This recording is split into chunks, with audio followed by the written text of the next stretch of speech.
평범한 전업주부가 집에서 한 달에 이상 번다면 믿으시겠나요?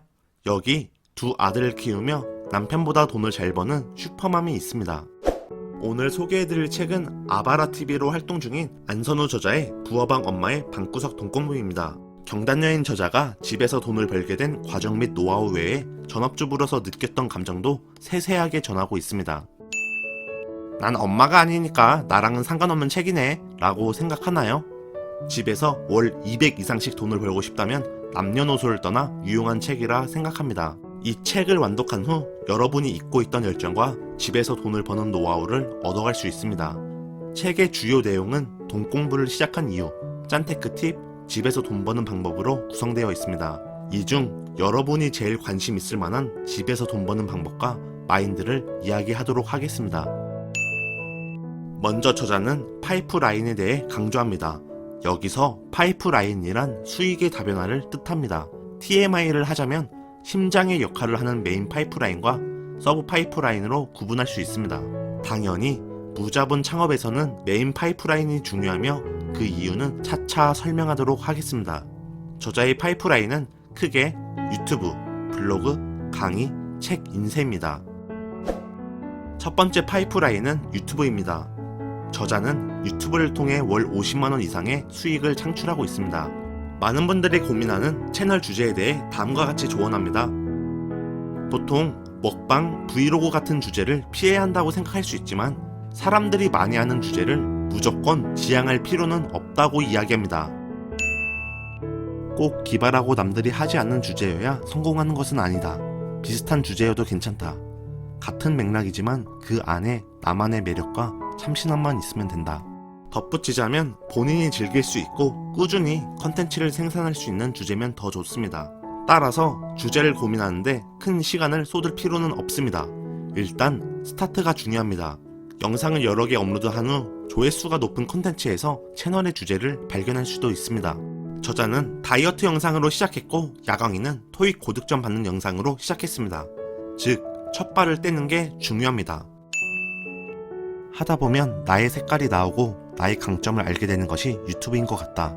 처음부터 잘했으면 방송인을 하지 방구석에서 유튜브를 하진 않았을 것이다. 그러니 너무 두려워하지 말고 일단 가볍게 시작해보자. 촬영 장비가 없어 유튜브를 못한다고요? 처음부터 고성능 컴퓨터나 카메라, 조명을 살 필요는 없습니다. 저자는 유튜브를 시작하는데 돈을 쓰지 않았습니다. 카메라 대신 핸드폰으로, 핸드폰 거치대 대신 종이컵으로, 유료 편집 프로그램 대신 핸드폰 무료 어플을 활용했습니다. 즉, 처음부터 좋은 장비를 갖춰야 된다는 핑계로 난 이러니까 유튜브를 못해 라고 생각할 필요는 없습니다. 다양한 이유 때문에 유튜브 시작을 망설이는 분에게 저자는 다음과 같이 말합니다. 유튜브를 처음 시작했을 때 우리 둘째는 기어다녔다. 아기띠로 둘째를 얻고 설거지를 하며 집에서 유튜브 강의를 들었다. 두 번째 파이프라인은 블로그입니다. 저자는 짠테크 유튜버지만 부의 상징인 네일아트와 마사지를 받습니다. 짠테크와 네일아트가 매치가 안 된다고 생각하시나요? 아닙니다. 짠테크로 네일아트를 받은 거고 그 비법은 바로 블로그에 있습니다.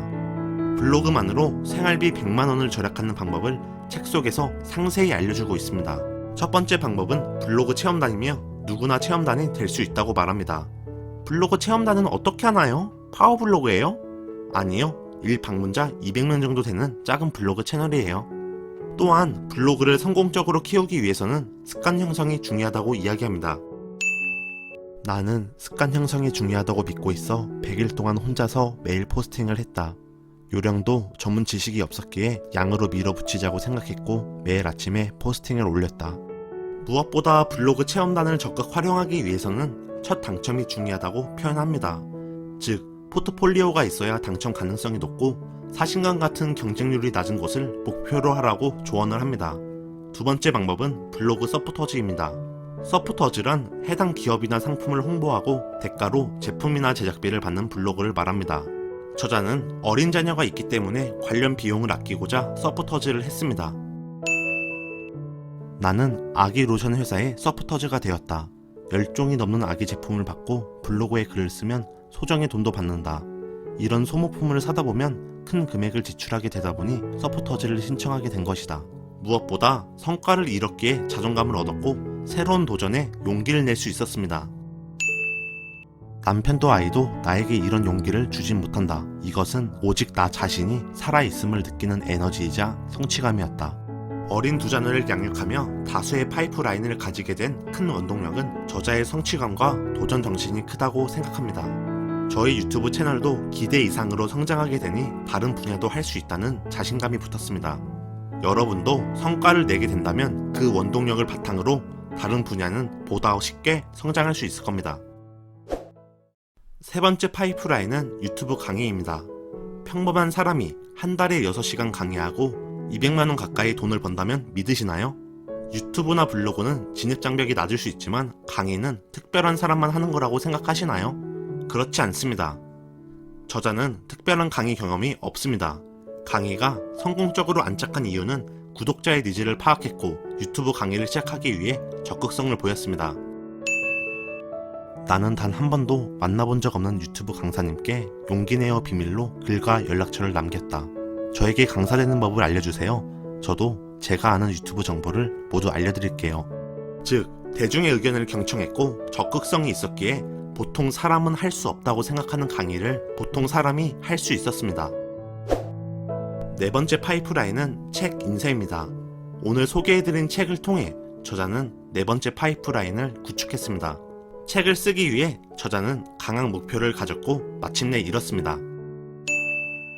책을 쓰기 위해 70일간 묻지도 따지지도 않고 매일 A4 용지 한 장에 내 이야기를 토해냈다. 목차를 쓰고 글을 쓰는 게 보통 작가들의 방식이라면 나는 모든 게 어설펐고 어떤 흐름으로 글을 써야 하는지도 알지 못했다. 그렇게 완성된 70장의 원고를 바탕으로 출판사에 출간 기획서를 돌렸다. 그 결과 이렇게 책을 쓰게 되었다. 책 출간을 통해 책 인쇄뿐만 아니라 출강 제안 등 다양한 기회를 많이 얻게 될 것입니다. 그렇게 강한 의지력이 더 많은 기회를 가져다 준 것이죠. 인트로에서 제가 메인 파이프라인이 중요하다고 했습니다. 영상을 보며 왜 그런지 이해하셨나요? 저자의 메인 파이프라인은 유튜브입니다. 유튜브를 통해 유튜브 강의와 책 출간, 그리고 블로그까지 한 단계 더 성장할 수 있었습니다. 즉, 다양한 SNS 플랫폼을 통해 시너지를 내게 되었고 메인 파이프라인에서 뻗어져 나온 서브 파이프라인을 통해 추가 수익을 창출했습니다. 따라서 지식 창업에서는 메인 파이프라인이 중요합니다. 설마 영상을 보시고 다음과 같이 생각하는 분이 있을까요? 운이 좋거나 원래부터 능력 있는 사람이었겠지. 내가 유튜브 하고 있는데 아무리 해도 안 되던데. 저자는 아이들을 키우면서도 대출과 월세 압박에 틈만 나면 아르바이트를 하는 평범한 엄마였습니다. 아이가 아프면 밖에서 아르바이트조차 할 수 없기에 집에서 할 수 있는 유튜브에 도전하게 된 것이죠. 혹시 지금 자신이 처한 환경을 탓하며 사소한 도전조차 안 하고 있진 않은가요? 부화방 엄마의 방구석 동공부의 저자처럼 당신이 가진 결핍이 당신의 메인 파이프라인이 될 수도 있습니다.